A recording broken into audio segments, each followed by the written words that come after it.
The morning sky was clear, and the world seemed calm. People went about their daily routines, unaware of the invisible eyes watching them from the stars. On Earth's edge, satellites monitored the solar system as usual. But today, something unusual appeared, a disturbance in the signals that no one could explain. In the command room of the International Space Defense Center, alarms buzzed faintly. Scientists and military officers stared at the screens, trying to make sense of the readings. Commander Harris, a stern man with decades of experience, narrowed his eyes. "Sir," a young analyst said, pointing at the monitor. "Something massive just appeared near Jupiter's orbit. It's not like any known asteroid or comet." The object was enormous, far larger than any human-built spacecraft. Its surface was dark, with lines of glowing energy that pulsed rhythmically. It moved in perfect formation, as if it was alive, with intent. Harris's heart pounded.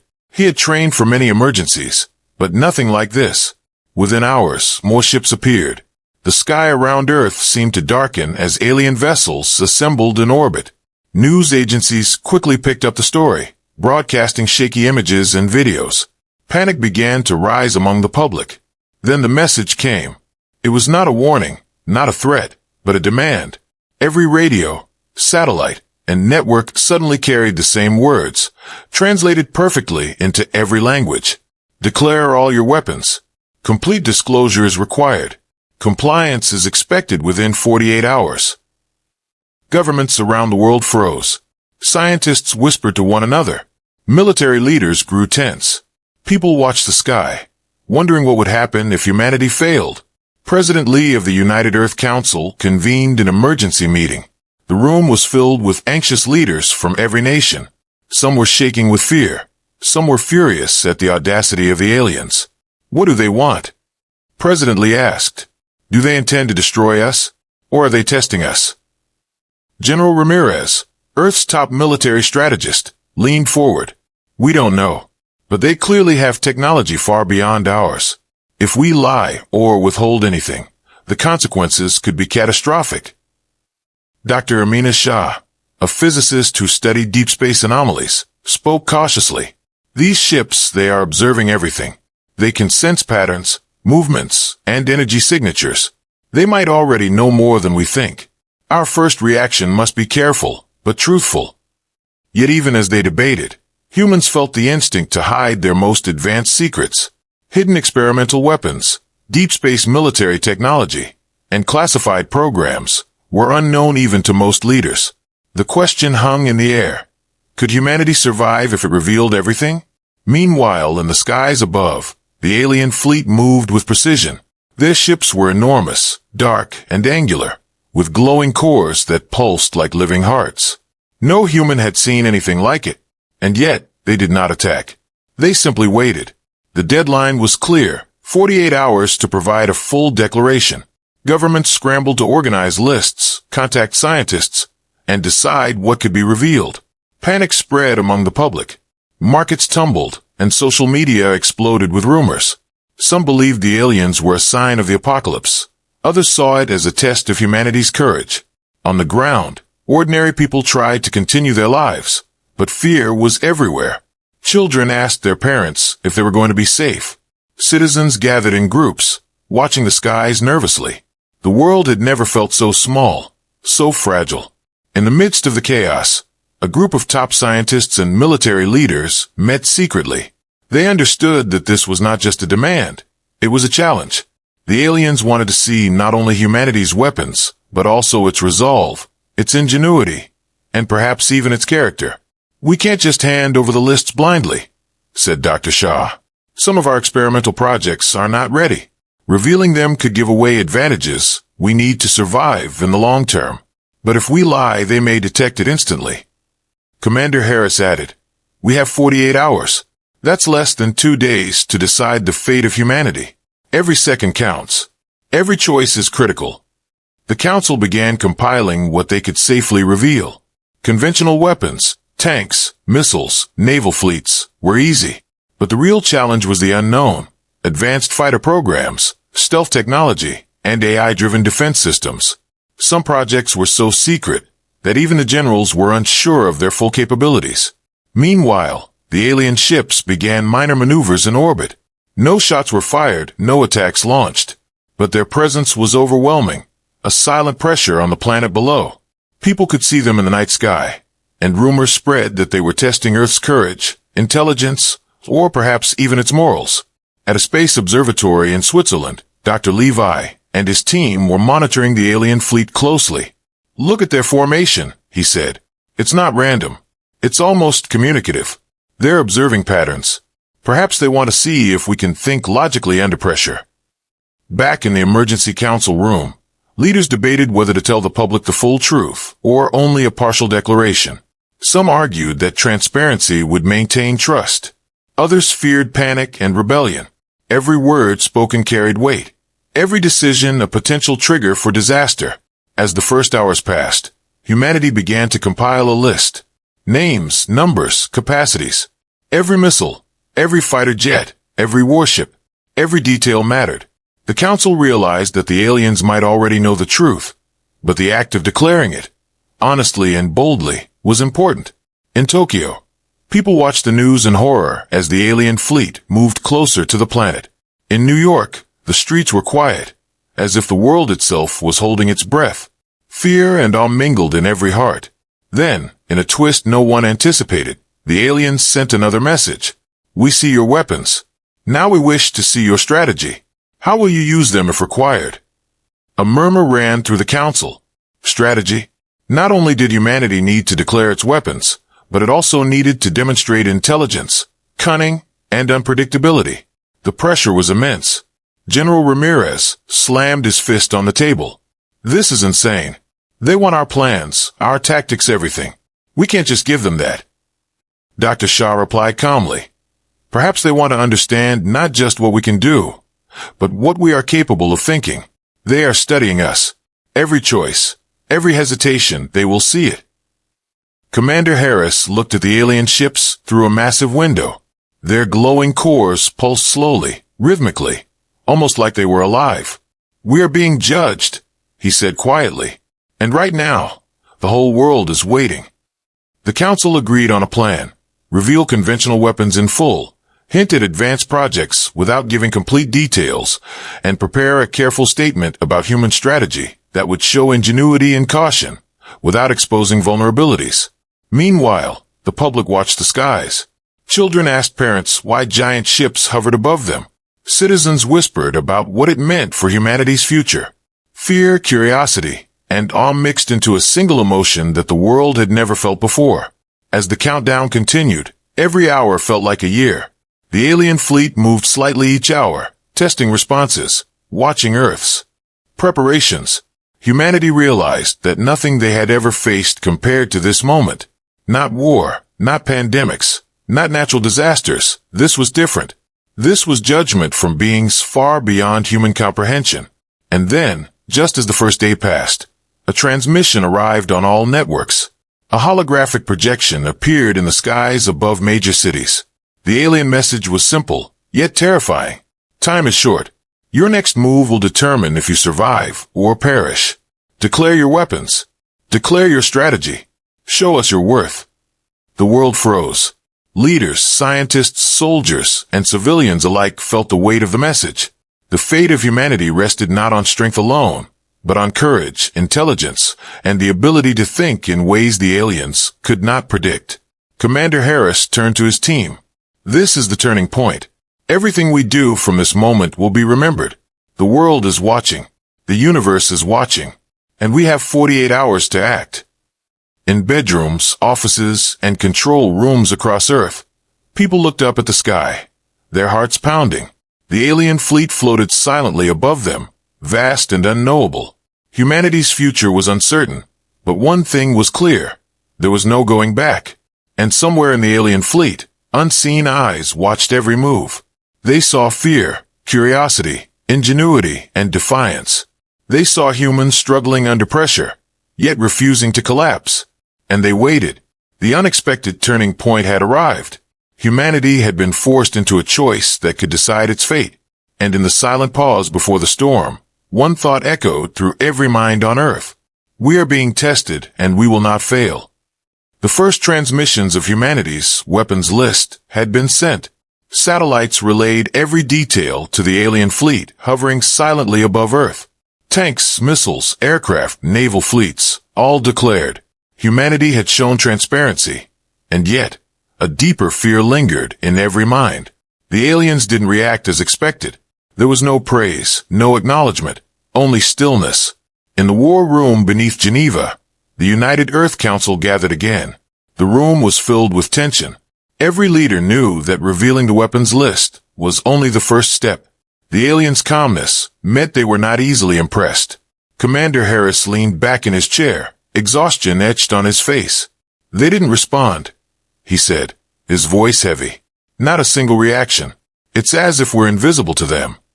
Dr. Amina Shah, who had been silent most of the meeting, finally spoke. Or worse, they already know the truth. This could be a test, a probe. They might be examining not just what we have, but what we can do. Every move we make from now on is being watched. General Ramirez slammed his hand on the table. We're sitting ducks here. We've declared everything, and they remain silent. What's the point? Are they planning an attack? Or are they just observing? Dr. Shah shook her head. It's more complicated than that. These ships, they aren't just observing our weapons. They are observing our thinking. Every hesitation, every argument, every doubt, it is visible to them. They want to see how humans respond under pressure. Commander Harris understood immediately. So this is not just about weapons. They want to see strategy, ingenuity, unpredictability. They want to see what makes humanity dangerous.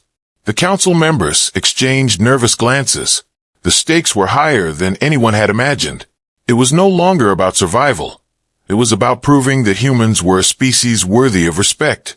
Meanwhile, in hidden facilities, scientists and military engineers worked frantically. Top-secret projects that were never meant to be revealed were now under consideration. Hypersonic aircraft, advanced AI drones, cloaked submarines. All the pieces of humanity's secret strength were examined. "Do we reveal everything?" asked Lieutenant Chen, a young officer who managed classified communications. "Some of these weapons aren't fully operational yet. Some haven't even been tested. If we show them, it could either impress or provoke them." Dr. Shah leaned over the table, tracing lines on a holographic map of Earth's known military bases. "We don't have a choice but to reveal what we can. But we must do it cleverly. Not everything has to be fully explained. A hint, a suggestion, can be just as powerful as full disclosure." The council decided on a layered approach. Conventional weapons would be fully revealed. Experimental weapons would be described vaguely, enough to show capability but not detail. And strategies, that was the hardest part. Strategy is thinking in motion, planning unpredictability. And the aliens could see it. As the team debated, the world outside continued to panic. Cities were quiet, but the tension was palpable. People looked to the skies nervously. News channels reported strange movements of the alien fleet, subtle adjustments in formation, minor rotations of their massive ships. No one could predict what they were planning, or even what they were capable of. In Tokyo, a scientist watching the fleet through a powerful telescope noticed something unusual. "Their ships," she said quietly. "They are rearranging themselves almost like a game of chess. Every position, every angle, they're calculating, anticipating." At the same time, in New York, a young engineer, Malik, monitored communication signals. He discovered irregular pulses, encrypted signals that suggested the aliens were probing human networks. They weren't just observing. They were testing the limits of human systems, measuring reactions, and perhaps even trying to understand human thought patterns. Back in Geneva, the council wrestled with the question of bluffing. Could humans exaggerate capabilities without being caught?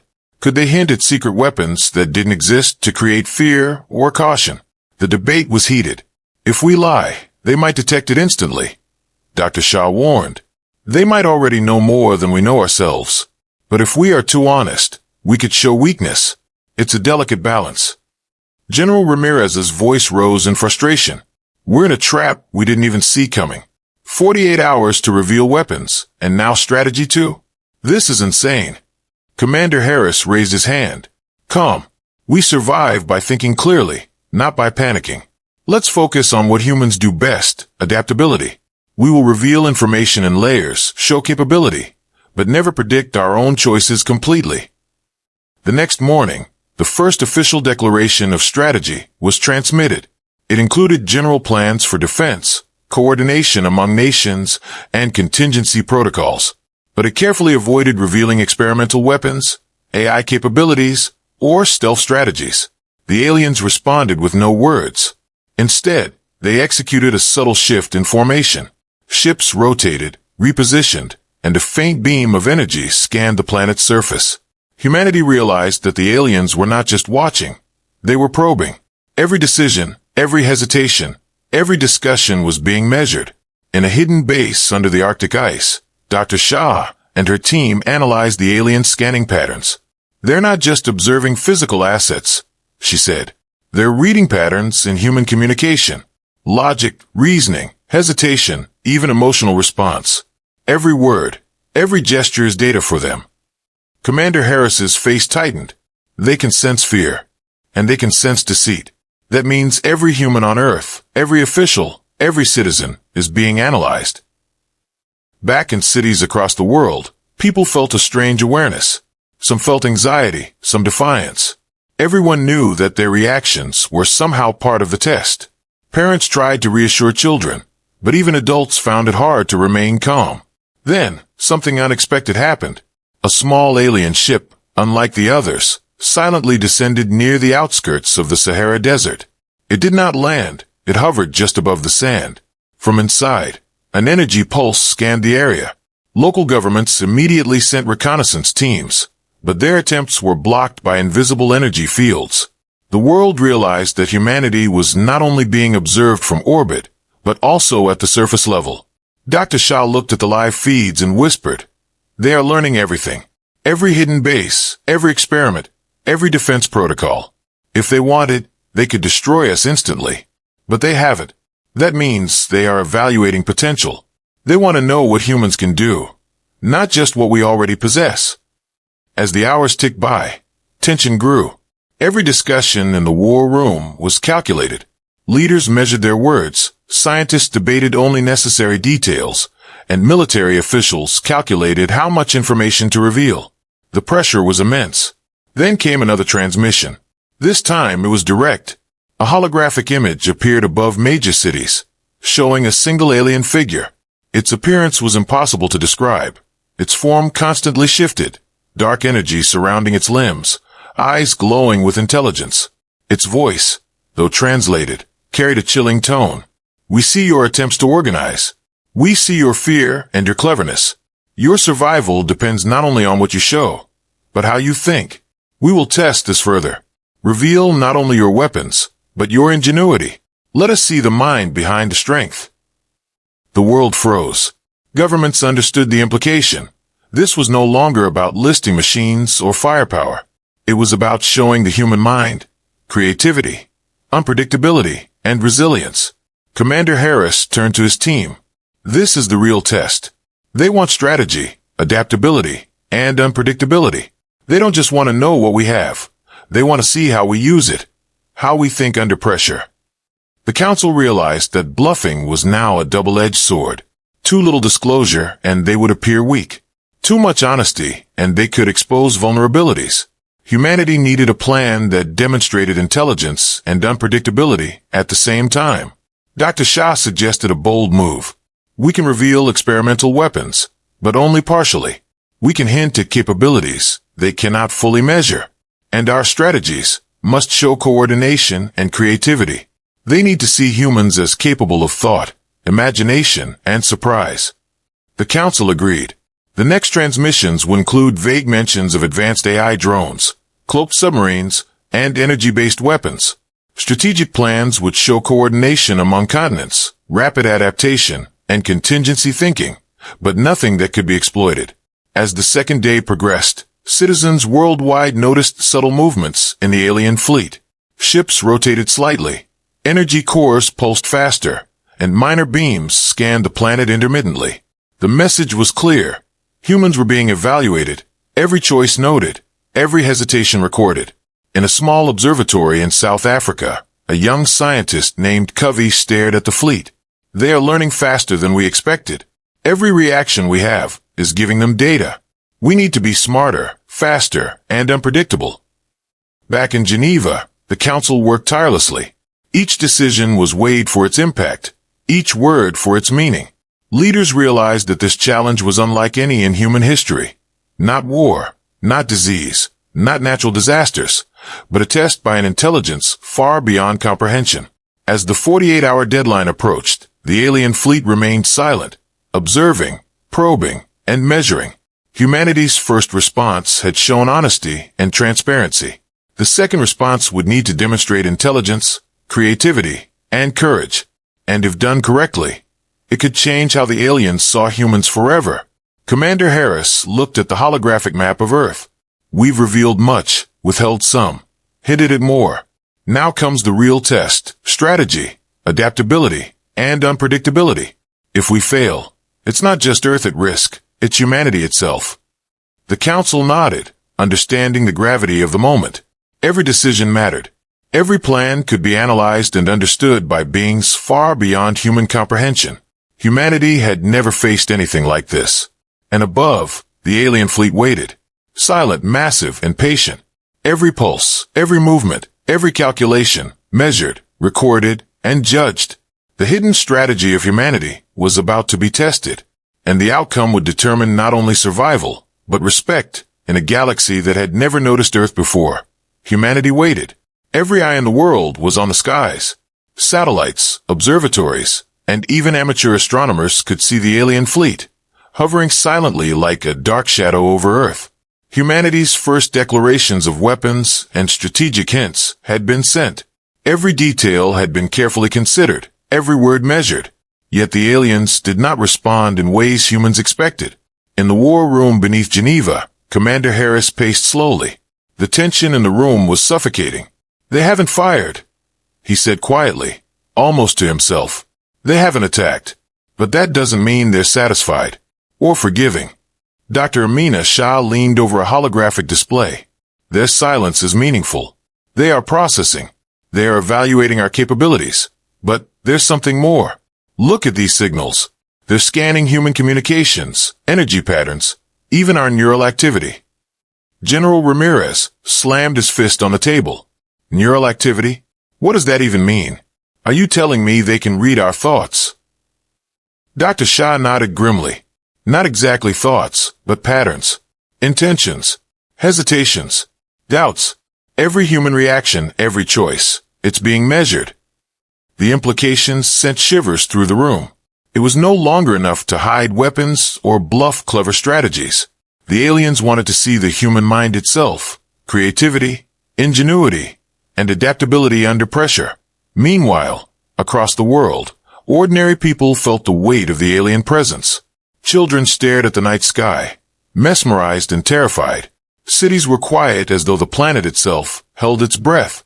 Markets faltered, transport slowed, and social media exploded with rumors. Panic and awe mingled in the air. And then the unexpected happened.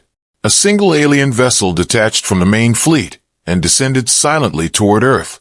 Unlike the larger ships, this one hovered low, just above the clouds, its form shifting like liquid metal, radiating strange energy. Humans had never seen technology like this. In the Sahara Desert, the vessel paused. Energy beams scanned the land, probing military bases, secret research facilities, and population centers. Governments scrambled reconnaissance teams, but their drones were instantly disabled by invisible fields. It became clear that the aliens could control their environment in ways humans could not predict. Dr. Shah stared at the feeds from her lab. "They are testing our defenses at the surface level now. It's not just observation anymore. They're examining, probing, learning. Every hidden facility, every experiment, it's visible to them." Commander Harris rubbed his temples. "We prepared for a declaration of weapons. We prepared for a strategic hint. But we didn't prepare for direct observation of our secret labs. They know more about our hidden projects than we do sometimes." Back in New York, young engineer Malik monitored communication channels. He discovered subtle pulses embedded in alien signals, data streams that seemed to adapt to human responses in real time. They are analyzing how humans react, he whispered. Not just our machines, but our thinking. Every hesitation, every correction, every debate, it feeds them data. World leaders convened an emergency session. The tension was almost unbearable. President Lee of the United Earth Council addressed the room. We are facing something beyond war, beyond diplomacy, she said firmly. This is a test of human intelligence, ingenuity, and adaptability. Every move we make is being analyzed. Every mistake could be fatal. General Ramirez paced angrily. We've revealed conventional weapons, hinted at advanced projects, and outlined strategy. What else can we do? We can't give away classified secrets or experimental tech. Dr. Shah replied calmly. Perhaps that's exactly the point. They want to see how humans think under pressure.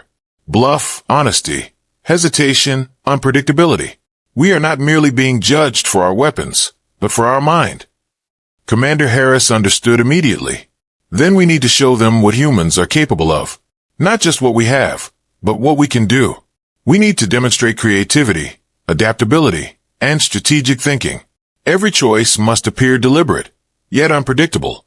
The Council agreed on a bold plan.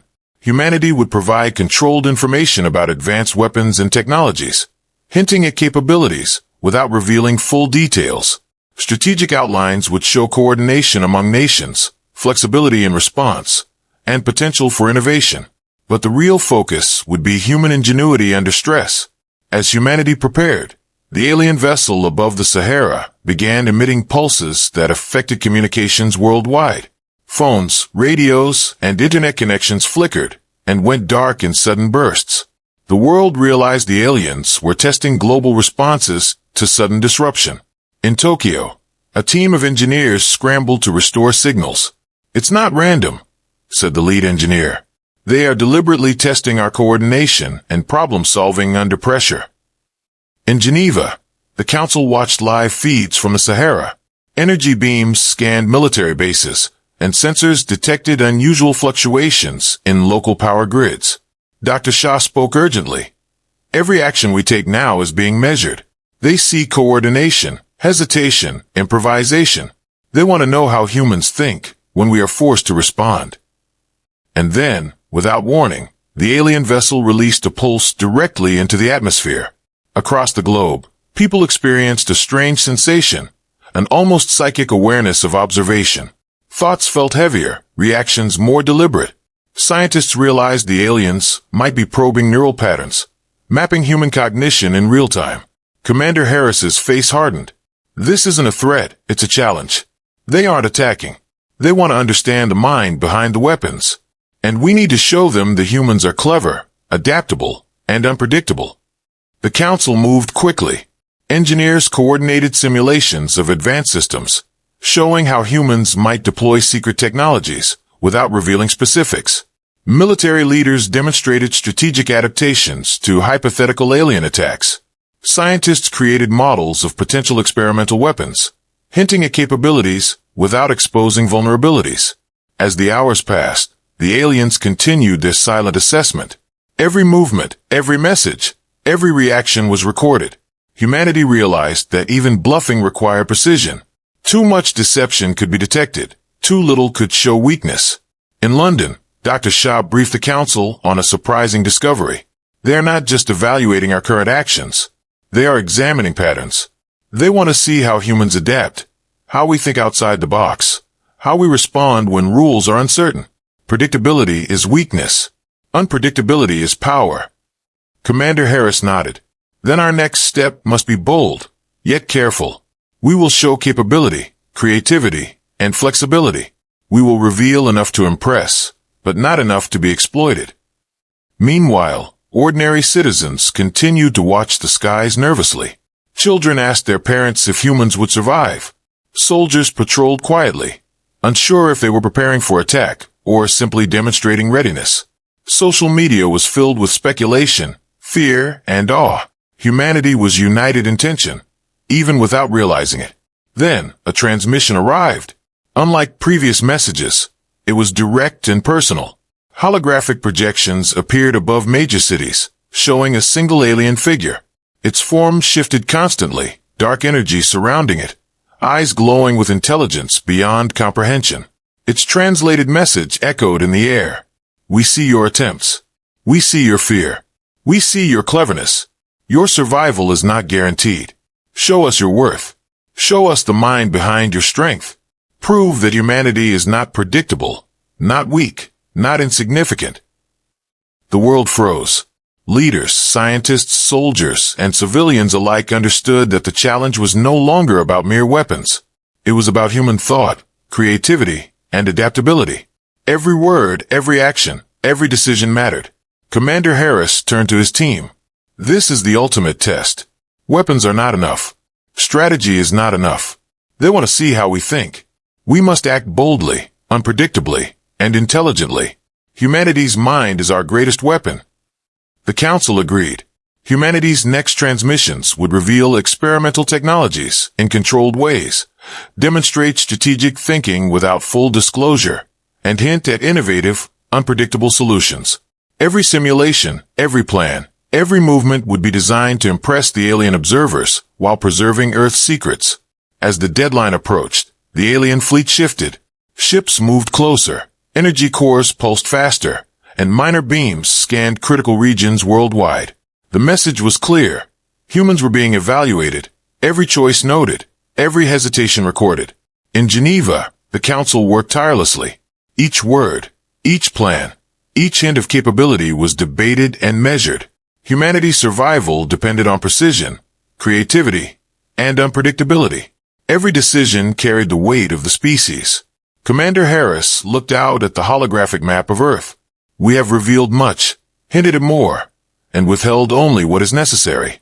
The real challenge is now strategy, adaptability, and unpredictability. The aliens are watching. Every move matters. Across the world, people looked up at the skies. The alien fleet hovered silently, massive and patient. The tension was almost unbearable. Humanity was on trial, not for weakness, but for intellect, ingenuity, and spirit. And somewhere in the alien fleet, unseen eyes watched, recording, analyzing, calculating. They saw fear, creativity, defiance, and intelligence. They saw humans struggling under pressure, yet refusing to falter. The unexpected reaction had begun. Humanity's mind was being tested, and the outcome would decide not just survival, but respect in a galaxy that had never noticed Earth before. The world waited with bated breath. For 2 days, humanity had been under the silent gaze of the alien fleet. Every declaration, every hint, every careful word had been sent. Humans had shown courage, honesty, and intelligence, but the aliens remained inscrutable. No attacks, no words of approval, only quiet observation.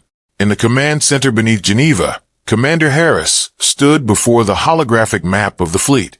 The ships had shifted slightly overnight, glowing faintly as if alive. He rubbed his temples, exhausted. They are still watching. They have seen our weapons, our strategies, even our hidden potential. Now they want to see something more, the human spirit itself. Dr. Amina Shah nodded. They want to understand humanity as a whole, not just our power, but our creativity, our courage, our unpredictability. They want to see if humans can think beyond the rules, beyond fear, beyond survival instincts. General Ramirez's face was tight. And we've done enough. We've shown weapons, hinted at strategies, but the pressure is unbearable. Every wrong move could provoke them. Commander Harris turned sharply. Then we do what humans do best. We take the risk. We act boldly. We show them that humanity cannot be predicted, cannot be controlled, and cannot be ignored. The Council quickly devised the final move. Humanity would transmit a full list of all weapons, including classified and experimental technologies, but with one major twist. Alongside the technical data, humans would send detailed scenarios showing how they could think creatively under pressure, adapt to impossible situations, and innovate in ways no alien could anticipate. It's more than a declaration, Dr. Shah explained. It's a demonstration of our ingenuity, our unpredictability. We will show them that humans are not just a species with machines. They are a species that thinks. The transmission began. Satellites relayed massive data packets into deep space, reaching the alien fleet above Earth. Every detail was included. Tanks, missiles, aircraft, submarines, advanced AI systems, experimental drones, energy-based weapons, and cloaked vessels. But alongside the lists were simulations, virtual battles, strategic decisions, alternative tactics. They revealed how humans could improvise, bluff, coordinate globally, and overcome obstacles in ways no predictable pattern could anticipate. Humans had sent their thinking process, not just their tools. For a moment, silence filled the command room. The council held its collective breath. Outside, the world watched the sky. The alien fleet had remained still, almost inert, as the data streamed into the stars. And then, the first sign of reaction appeared. A beam of energy shot from the largest ship in the fleet, illuminating Earth's night sky. The light pulsed rhythmically, as if communicating a presence that was alive and aware. Commander Harris's voice was steady but low. They are reading it. Every detail, every simulation, every hint of strategy, and they are responding. The aliens did not attack. Instead, they began a series of coordinated movements across the fleet, rotating, pulsing, and adjusting energy fields. It was almost like they were acknowledging humanity's effort, not with words, but with motion. Dr. Shah's eyes widened. They're not threatening. They're observing, approving, perhaps. It's hard to tell, but there's a pattern. They are evaluating our mind, and I think they are impressed. In New York, citizens stared in awe at the glowing sky. Children whispered excitedly. Adults watched in stunned silence.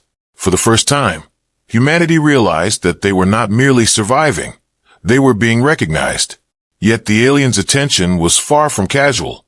A new message appeared, transmitted through holographic projections in major cities.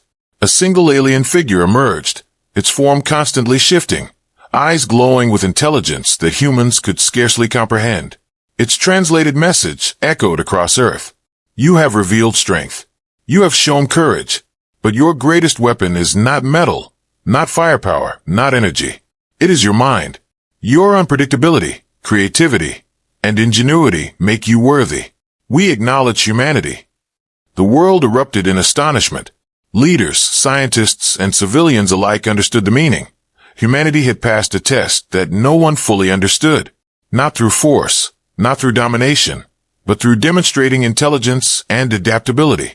Commander Harris allowed himself a small smile. We did it. They see us, not as weak, not as predictable, not as insignificant. They see us as a species that can survive, that can adapt, that can think. Dr. Shah added quietly. They also left a warning.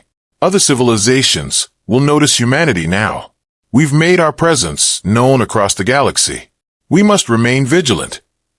Indeed, the aliens did not leave immediately. They lingered for a while longer, rotating slowly above Earth, as if to give humans time to understand the lesson.